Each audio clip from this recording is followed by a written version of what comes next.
Hello student, welcome back our session that is basic biology, and in this video today we have discussed about the classification. Okay, so let us start our topic, that is classification of organism. Okay, last जो video होता तर त्या व्हिडिओमध्ये आपण काही basic concept ज्यात आपण शिकलो सायन्स काय आहे, सायन्सच्या ब्रांचेस कोणत्या आहेत, त्याच्यानंतर बायोलॉजीच्या ब्रांचेस कोणत्या आहेत, या गोष्टी आपण लास्ट व्हिडिओमध्ये शिकून घेण्याचा प्रयत्न केला. त्यानंतर आपण लिव्हिंग कोणाला म्हणतात, नॉन लिव्हिंग कोणाला म्हणतात, या गोष्टी आपण लास्ट व्हिडिओमध्ये शिकलो. ज्यांनी कोणी लास्ट व्हिडिओ मिस केला आहे तर लिंक ही डिस्क्रिप्शनमध्ये अवेलेबल आहे, तुम्ही पुन्हा पाहू शकता. कोणत्याही ऑर्गॅनिझमला क्लासिफिकेशन करण्यासाठी काही क्रायटेरिया नेमून दिलेले असतात. एक साधं उदाहरण या ठिकाणी आपण घेऊया. तुम्हाला चार्टमध्ये दिसतंय त्या ठिकाणी systematic position of human being. आपली स्वतःची एक सिस्टमॅटिक पोझिशन आहे which is started from kingdom and end with species. Okay, ही आपली स्वतःची क्लासिफिकेशन आहे. आपण कोणत्या ग्रुपमध्ये येतो, आपली विभागणी कशा प्रकारे केली जात असते, आपलं वैज्ञानिक काय नाव आहे, या सगळ्या गोष्टी या ठिकाणी तुमच्या कॅरेक्टरवरनं ते जी मांडणी तर ती या ठिकाणी सिस्टमॅटिकली केली जात असते. तर क्लासिफिकेशन म्हणजे टेक्झॉनॉमी, आणि टेक्झॉनॉमीमध्ये टेक्झॉनॉमिकल युनिटचा यूज केला जातो, ज्याच्यात किंगडम असेल, फायलम असेल, क्लास असेल, ऑर्डर असेल, फॅमिली असणार, जिनस असणार, स्पेसीज असणार. तर या सगळ्या गोष्टी ज्या आहे तर त्या युनिट्स ऑफ क्लासिफिकेशनमध्ये येत असतात. कोणत्याही सजीवाचं वर्गीकरण करत असताना या युनिट्सचा वापर केला जात असतो. ओके, याच्यामध्ये एक डोमेन पण यूज केलं जात असते, तर ते आपण नंतर पाहणारे. सुरुवातीला तुम्हाला मी बेसिक्स सांगतो. ओके, तर हे तुम्हाला डोळ्यासमोर उदाहरण दिसते बघा. ह्युमन बिंग जो आहे म्हणजे आपण ह्युमन जो आहे, आपण मानव जो आहे, तर आपण काय आहेत, प्लांट आहेत की ॲनिमल आहेत, ॲनिमल आहेत. म्हणून आपला किंगडम जो आहे तर तो कोणता दिलेला आहे, ॲनिमलिया. ओके, त्यानंतर फायलमच्या बाबतीत जर म्हणलं तर ज्यांना पाठीचा कणा असतो ते फायलम कॉर्डेटामध्ये येत असतात. आलं लक्षात. त्याच्यानंतर आपल्यामध्ये या ठिकाणी फिमेल जे आहे तर त्या मिल्क प्रोड्यूस करत असतात, म्हणून आपला क्लास जो आहे तर तो येतो मॅमलिया. ओके, त्याच्यानंतर आपली ऑर्डर म्हणजे या ठिकाणी आपण म्हणणार आहे की आपली निर्मिती ही मंकीपासनं झालेली, म्हणून आपली ऑर्डर जी तर ती प्रायमेट येत असते. ओके, त्यानंतर आपण या ठिकाणी आपली जी फॅमिली, तर आपण ग्रुपमध्ये राहत असतो, त्यामुळे आपण या ठिकाणी आपली फॅमिलीला काय म्हणणार आहे, होमिनिडी म्हणणार आहे. ओके, जिनस जो आहे तर तो आपला होमो आहे, आणि स्पेसीज जी तर ती आपली काय, होमो सेपियन किंवा सेपियन ही स्पेसीज आहे, आणि सायंटिफिक नेम जे तर ते आपलं काय येत असते, होमो सेपियन. ओके, सिम्पली मी तुम्हाला या ठिकाणी आपली जी सिस्टमॅटिक पोझिशन आहे ती एक्सप्लेन केली. ओके, या सिस्टमॅटिक पोझिशनवरनं तुम्हाला काय लक्षात आलं ते तुम्ही कमेंट सेक्शनमध्ये कळवू शकतात. ओके, आता ही सिस्टमॅटिक पोझिशन तुम्ही अर्लियर स्टुडंट असल्यामुळे लक्षात येणार नाही, तर आपण या ठिकाणी याची हिस्ट्री जाणून घेऊ की याच्यामध्ये ऑर्गॅनिझमला क्लासिफाईड करण्यासाठी कोणकोणते क्रायटेरिया यूज केले जात असतात, कोणकोणते नियम असतात. तर या गोष्टी शिकण्यासाठी आपल्याला थोडासा याचा क्लासिफिकेशनचा इतिहास पाहायचा आहे. आलं लक्षात. इतिहास जर तुम्हाला समजला तर या ठिकाणी तुम्हाला हे जे क्लासिफिकेशन मी तुम्हाला दाखवले हे आता तुम्हाला अवघड वाटते, पण ज्यावेळेस आपला फर्स्ट सेक्शन संपेल त्यावेळेस तुम्हाला कोणत्याही ऑर्गॅनिझमचं क्लासिफिकेशन करणं जे तर ते सोपं जाईल. तर चला, without wasting our time let we discuss about our topic. बघा विद्यार्थी मित्रांनो, की जीवनाचं अस्तित्व जे तर जीवनाचं अस्तित्व 3 फॉर्ममध्ये. आलं लक्षात. 3 अभिक्षेत्रांमध्ये किंवा क्षेत्रांमध्ये, ज्याला आपण म्हणतो 3 डोमेन्स ऑफ लाईफ. जीवनाचे 3 अभिक्षेत्र. आलं लक्षात. तर बघा, Carl Woese in 1990 propose 3 domains of life. Carl Woese नावाचा जो सायंटिस्ट होता तर याने 1990मध्ये 3 डोमेन्स ऑफ लाईफ म्हणजे जीवनाचे 3 अभिक्षेत्र या ठिकाणी मांडण्याचा प्रयत्न केला आहे. प्रपोज करणे म्हणजे एखादा एक्सपेरिमेंट आहे तर त्याला मांडण्याचा, किंवा एखादी संज्ञा जी तर ती मांडणे. ओके, बघा, दे आर आर्किया, बॅक्टेरिया आणि युकेरिया. जे 3 डोमेन्स होते जीवनाचे तर त्याच्यात कोणकोणते डोमेन्स आहे, आर्किया, बॅक्टेरिया आणि युकेरिया. ओके, तर बघा, domains is larger unit than kingdom in system of classification. ज्यावेळेस कोणत्याही सजीवाचं आपण वर्गीकरण करत असतो तर वर्गीकरण करत असताना किंगडमचा वरचा युनिट जो असतो तर तो डोमेन असतो. मगाशी मी तुम्हाला एक उदाहरण सांगितलं, त्या उदाहरणामध्ये किंगडमपर्यंत होतं आपलं जे क्लासिफिकेशन होतं, पण त्याच्यावरती सुद्धा अजून एक युनिट असतो, त्याला म्हणतात डोमेन. बघा, bacteria and archaea both have prokaryotic cell where eukarya have eukaryotic cell. बघा बॅक्टेरिया म्हणजे काय बरं, जीवाणू, आलं लक्षात. आणि आर्किया बॅक्टेरिया सारखेच असतात हे पण. आर्किया आणि बॅक्टेरिया या दोघांमध्ये कोणत्या प्रकारची सेल आढळून येत असते, प्रोकॅरियोटिक सेल असते. प्रोकॅरियोटिक सेल म्हणजे बघा प्रिमेटिव्ह टाईपचा न्यूक्लियस असलेल्या सेलला म्हणतात प्रोकॅरियोटिक सेल. प्रोकॅरियोटिक सेलमध्ये जो न्यूक्लियस आहे दॅट आर नॉट वेल्ली ऑर्गनाइज, म्हणजे त्याचं जे आपण म्हणणारे संघटन आहे तर ते व्यवस्थित झालेलं नसणार आहे, आलं लक्षात. न्यूक्लिओइड असतो प्रोकॅरियोटिक सेलमध्ये. आणि युकॅरियोटिक सेलच्या बाबतीत जर म्हणलं तर युकॅरियोटिक सेलमध्ये वेल्ली ऑर्गनाइज न्यूक्लियस असतो, म्हणजे जो केंद्रक आहे तर तो चांगल्या प्रकारे त्याचा विकसित झालेला किंवा विकास झालेला असतो. म्हणून या ठिकाणी काय सांगितलं तुम्हाला, बॅक्टेरिया आणि आर्केया हे जे दोन डोमेन आहे यांच्यामध्ये कोणत्या प्रकारची सेल आढळून येते, प्रोकॅरियोटिक सेल. सॉरी, जो यू म्हणजे काय, ट्रू, कॅरिया म्हणजे न्यूक्लियस, लक्षात ठेवा व्यवस्थित. All the 3 domains have very unique ribosomal RNA. बघा हे जे 3 डोमेन्स आहे तर या प्रत्येक डोमेनमध्ये एक युनिक म्हणजे एकमेव असा जो गुणधर्म आहे तर तो कोणाचा आहे, rRNAचा, ज्याला म्हणतात रायबोझोमल RNA. बघा archaea are known for their survival in extreme conditions like high temperature, salinity, acid condition, etc. बघा या ठिकाणी एक जो डोमेन दिलेला आहे तुम्हाला आर्किया, तर हा आर्किया ज्या एक्स्ट्रीम कंडिशन असतात, अशा ज्या ठिकाणी ऑर्गॅनिझम जगू शकत नाही अशा कंडिशनला म्हणतात एक्स्ट्रीम कंडिशन. आता अशा कोणत्या कंडिशन असतात बघा, जिथं खूप तापमान आहे, टेम्परेचर खूप आहे, अशा ठिकाणी सजीव जगू शकतो का, नाही, अशा ठिकाणी सुद्धा आर्किया जगत असतो. सॅलिनिटी असेल म्हणजे खूप क्षारयुक्त पाणी असेल किंवा क्षारयुक्त जमीन असेल अशा ठिकाणी सुद्धा ऑर्गॅनिझम जगतो, तो कोणत्या डोमेनमधला असतो, आर्कियामधला. किंवा अशा ठिकाणी जिथं कायम पाणी दलदलीचा प्रदेश आहे, ॲसिडिक त्या ठिकाणी प्रदेश आहे, अशा ठिकाणी सुद्धा फक्त आर्किया जगू शकतो, आलं लक्षात.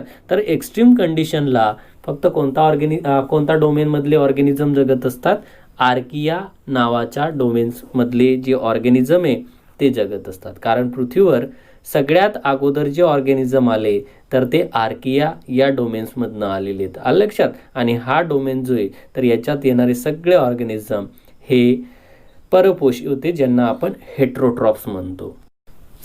आपण या ठिकाणी काय शिकलो की 3 डोमेन्स ऑफ लाईफ जे तर ते कार्ल लुसे नावाच्या सायंटिस्टने 1990मध्ये त्यांची मांडणी केली. ते 3 डोमेन जे होते त्याच्यात आर्किया एक होता, बॅक्टेरिया एक होता, युकेरिया एक होता, बरोबर आहे. ज्यांच्यामध्ये खरा न्यूक्लियस असतो, ट्रू न्यूक्लियस असतो तर ते युकेरियामध्ये येत असतात, त्यांच्यात युकॅरियोटिक सेल असते. ज्यांच्यामध्ये खरा न्यूक्लियस नसतो म्हणजे न्यूक्लिओइड असतो तर ते बॅक्टेरिया आणि आर्कियामध्ये येत असतात. यांच्यामध्ये युनिक कॅरेक्टर युनिक रायबोझोमल कॅरेक्टर तर ते आपल्याला पाहायला मिळत असते. याच्यात आर्किया हा जो डोमेन आहे याच्यात येणारे सगळे सजीव तर ते असे एक्स्ट्रीम कंडिशनला सुद्धा, म्हणजे प्रतिकूल परिस्थिती जरी असेल तरी सुद्धा जगण्याची कॅपॅसिटी त्यांच्यामध्ये असते. जसं हाय टेम्परेचर असेल, सॅलिनिटी क्षारता असेल, ॲसिडी आम्लयुक्त त्या ठिकाणी घटक असेल तरी सुद्धा तिथं जगतात. अशा सगळ्या कंडिशनमध्ये जगण्याची जी कॅपॅसिटी तर ती फक्त आणि फक्त आर्किया नावाच्या डोमेन्समध्ये येणाऱ्या ऑर्गॅनिझममध्ये असते. ओके, आता बघा नेक्स्ट कन्सेप्ट या ठिकाणी आपण बघणार आहे की उसेचं 3 डोमेन्स मांडल्यानंतर कार्ल लिन्यास नावाचा जो सायंटिस्ट होता तर या कार्ल लिन्यास नावाच्या सायंटिस्टने ऑर्गॅनिझमला 2 किंगडममध्ये क्लासिफाईड केले, ज्याच्यात एक होता बघा प्लांटी आणि दुसरा होता ॲनिमल. आता बघा या ठिकाणी तुम्हाला क्वेश्चन पडला असेल की कार्ल लिनियासनं क्लासिफिकेशन तर ते फक्त 2च किंगडममध्ये केलंय, कोणकोणते, बॅक्टेरिया प्लांट आणि ॲनिमल्स, म्हणजे वनस्पती आणि प्राणी या दोघांचंच वर्गीकरण केलंय, आलं लक्षात. मग बॅक्टेरियाचं काय होणार, युग्लिनाचं काय होणार, अमिबाचं काय होणार, ते कोणत्या ग्रुपमध्ये येतील सांगता येईल का आपल्याला. कारण या ठिकाणी काय केलंय की कार्ल लिन्यासनं फक्त 2च किंगडम मांडलेले. मग बॅक्टेरियाला कशात क्लासिफाईड करायचं, अमिबाला कशात क्लासिफाईड करायचं हे सांगता येते का, नाही. त्यानंतर RH विटॅकर नावाचा जो सायंटिस्ट होता त्याने 5 किंगडमची सिस्टम तयार केली. Okay, RH Whittaker in 1969 propose 5 kingdom system of classification. R.H. Whittaker नावाचा जो सायंटिस्ट आहे, तर याने 1969 मध्ये पुन्हा 5 किंगडमची सिस्टम मांडली. लक्षात. आणि ही 5 किंगडम कोणकोणते होते? Kingdom Monera, kingdom protista, kingdom Plantae, kingdom fungi आणि किंगडम अनिमलिया. असे हे 5 किंगडम कोणी मांडले त्या ठिकाणी? R.H. विटेकरनं. कारण कार्ल लिन्यसनं फक्त 2च किंगडम मांडले आणि त्या 2 किंगडम नुसार या ठिकाणी एक्सप्लेनेशन जे किंवा कोणत्याही सजीवाला क्लासिफाईड करता येत नाही. क्लासिफिकेशन करण्यासाठी कमीत कमी या ठिकाणी आपण म्हणणारे 5 किंगडम आवश्यक आहेत आणि हे 5 किंगडम कोणी मांडलेले आहेत? R.H. विटेकरनं. मित्रांनो, तुम्हाला सांगतो की तुम्ही ज्यावेळेस हा टॉपिक संपेल अशा वेळेस कोणताही सजीव पृथ्वीवरचा आणून दिला तुम्हाला, तुम्ही त्याचा किंगडम किंवा त्याचं फायलम तुम्ही इझिली ओळखू शकतात. आलं लक्षात. विद्यार्थी मित्रांनो, कोणत्याही ऑर्गॅनिझमचं क्लासिफिकेशन करत असताना काही बायोलॉजीमध्ये टर्म्स येत असतात आणि त्या टर्म्स तुम्हाला माहीत असणे आवश्यक आहे. आलं लक्षात. मग या ठिकाणी या ज्या टर्म्स आहेत, तर या टर्म्स तुम्हाला बेसिक बायोलॉजीमध्ये येत असतात आणि त्या टर्म्सपासनं तुमचं या ठिकाणी बायोलॉजी जी तर तिला सुरुवात होत असते. ओके. तर पहिली टर्म येत असते बघा, युनिसेल्युलार. युनिसेल्युलार म्हणजे काय बरं? युनिसेल्युलार म्हणजे those organism have a single cell. ज्या सजीवाला फक्त एकच पेशी असते, that organism is called as unicellular. For example amoeba, paramecium. ज्या सजीवाला फक्त एकच पेशी, त्या सजीवाला काय म्हणणार? Unicellular. And those having multicell that is called as multicellular. आणि ज्याला जास्त पेशी आहेत तर त्याला आपण काय म्हणणार आहे?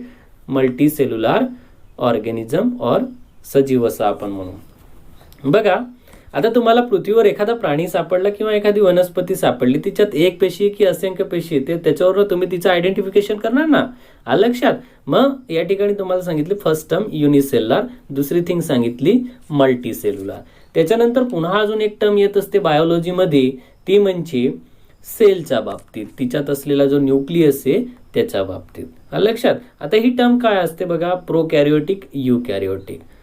एक गोष्ट लक्षात ठेवायची, ज्या सजीवांमध्ये प्रिमेटिव्ह टाईपचा न्यूक्लियस असतो, ज्याच्यामध्ये कोणत्याही प्रकारचं व्यवस्थित डेव्हलपमेंट झालेली नसते, असा जो न्यूक्लियस असतो, तर तो न्यूक्लियस म्हणजे प्रोकॅरियोटिक न्यूक्लियस, जो बॅक्टेरियामध्ये बघायला भेटतो आणि आर्किया येणारे जो डोमेन आहे त्याच्यामध्ये आपल्याला पाहायला मिळत असतो.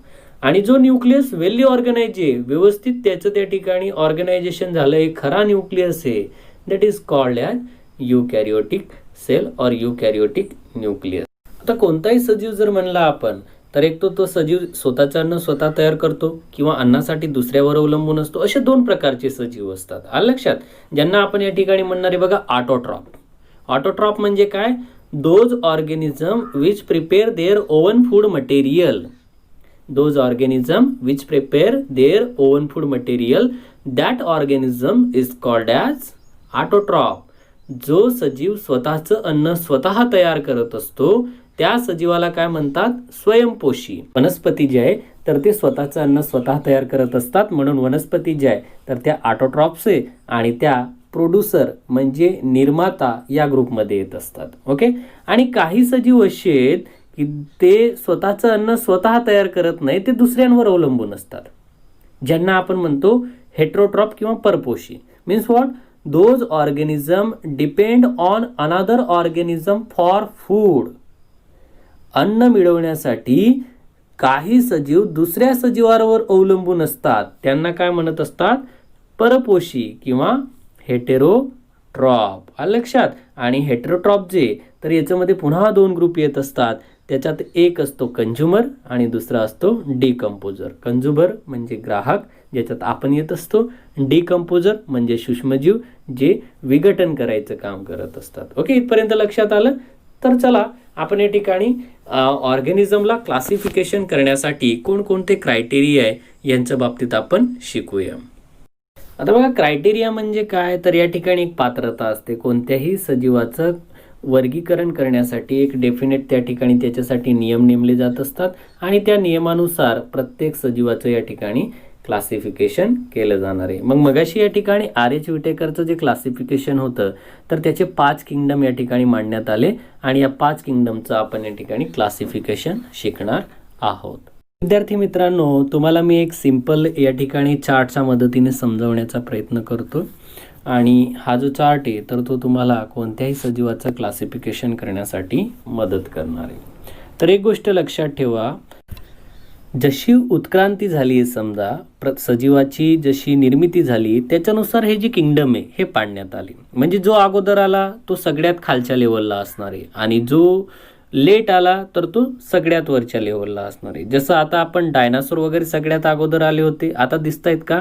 नाहीत. आणि ह्युमन बिंग सगळ्यात लास्ट आला तर ह्युमन बिंगचा आता राज्य.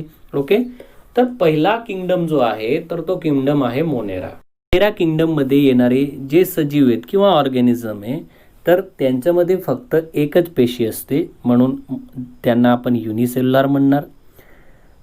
त्या सेलमध्ये प्रोकॅरियोटिक टाईपचा न्यूक्लियस असतो, म्हणजे प्रिमेटिव्ह टाईपचा न्यूक्लियस असतो. आणि हे जे मोनेरा किंगडममध्ये येणारे मेंबर्स आहेत तर हे हेट्रोट्रॉप्स असतात, म्हणजे दुसऱ्यावर अवलंबून असतात. एक प्रकारचे हे डिकम्पोजर आहे, म्हणजे विघटक आहेत. ओके, तर हे आहेत मोनेरा किंगडममध्ये येणाऱ्या सजीवांच्या बाबतीत नियम किंवा क्रायटेरिया. दुसरा किंगडम आहे बघा प्रोटिस्टा. प्रोटिस्टामध्ये येणारे जे सजीव आहे तर त्यांच्यामध्ये एकच पेशी असणार, म्हणजे युनिसेल्युलर असणार, पण न्यूक्लियस जो आहे तर तो ट्रू असणार, युकॅरियोटिक असणार, म्हणजे खरा न्यूक्लियस असणार आहे. कोणामध्ये? Kingdom protista. आता इथून जितके ऑर्गॅनिझम येणार त्यांच्यामध्ये सगळ्यांमध्ये न्यूक्लियस कसा असणार आहे? युकॅरियोटिक. ओके, आणि प्रोटिस्टा किंगडममध्ये येणारे जे सजीव आहे तर हे सजीव काही प्रोड्युसर आहेत, काही डिकम्पोजर आहेत, तर काही कंझ्युमर, म्हणजे काही स्वतःचं अन्न स्वतः पण तयार करतात आणि काही दुसऱ्यांवर अवलंबून असतात. कोणत्या किंगडममधले सजीव? Kingdom protista. किंगडम प्रोटिस्टामध्ये एकच पेशी असते आणि युकॅरियोटिक असतात, म्हणजे खरा न्यूक्लियस असलेले सजीव येत असतात. त्यानंतर तिसरा जो किंगडम आहे किंगडम प्लांट. या किंगडममध्ये येणारे सगळे सजीव हे मल्टीसेल्युलर युकॅरियोटिक असतात, म्हणजे किंगडम प्लांटीमध्ये येणारे सगळे सजीव हे कसे आहेत? मल्टीसेल्युलर, बहुपेशी आहेत आणि त्यांच्यामध्ये न्यूक्लियस पण खरा असतो, युकॅरियोटिक्स असते. किंगडम प्लांटीमध्ये सगळ्या वनस्पती येतात आणि आपल्याला माहिती आहे वनस्पतींमध्ये फोटोसिंथेसिस प्रक्रिया घडून आल्यामुळे वनस्पती स्वतःचं अन्न स्वतः तयार करत असतात, म्हणून आपण त्यांना काय म्हणणार? Autotroph. And plant is a producer. वनस्पती या काय आहेत? निर्मात्या आहेत. ओके, त्यानंतर फोर्थ किंगडम आहे बघा किंगडम फंगी. फंजाय असं पण म्हणत असतात याला. तर याच्यामध्ये बुरशीचे सगळे जे घटक आहे किंवा बुरशीमध्ये येणारे सगळे प्रकार हे किंगडम फंगीमध्ये येत असतात. आणि फंगीसुद्धा मल्टीसेल्युलर युकॅरियोटिक आहे, म्हणजे बहुपेशीय आणि ट्रू न्यूक्लियस असलेला किंगडम आहे. याच्यात फक्त या ठिकाणी जर विचार केला आपण तर किंगडम फंगीसुद्धा दुसऱ्यावर अवलंबून असते, म्हणजे हेट्रोट्रॉप आहे. आणि हेट्रोट्रॉपमध्ये जो डिकम्पोजर ग्रुप आहे त्याच्यामध्ये ही जी फंगी तर ती जास्त करून येत असते. फंगीमध्ये जी मेजॉरिटी तर ती आहे सॅप्रोफाईटची. कुजणाऱ्या पदार्थांवर जगणाऱ्या सजीवांना म्हणतात सॅप्रोफाईट. काय म्हणलं मी तुम्हाला? कुजणाऱ्या पदार्थांवर, सडलेल्या पदार्थावर जगणारे जे सजीव आहे तर त्यांना काय म्हणतात? सॅप्रोफाईट. ओके, आपण एखादी चपाती अंधारात ठेवली, 4-5 दिवस त्याचं लक्ष दिलं नाही तर त्या चपातीवर बुरशी येत असते. लक्षात, त्याला काय म्हणतात? फंगी. ओके, त्यानंतर पाचवा जो किंगडम आहे तर पाचवा किंगडम आहे किंगडम अॅनिमलिया. किंगडम अॅनिमलियामध्ये सुद्धा मल्टीसेल्युलर युकॅरियोटिक सजीव येत असतात, म्हणजे बहुपेशीय आणि खरा न्यूक्लियस असलेले सजीव येत असतात.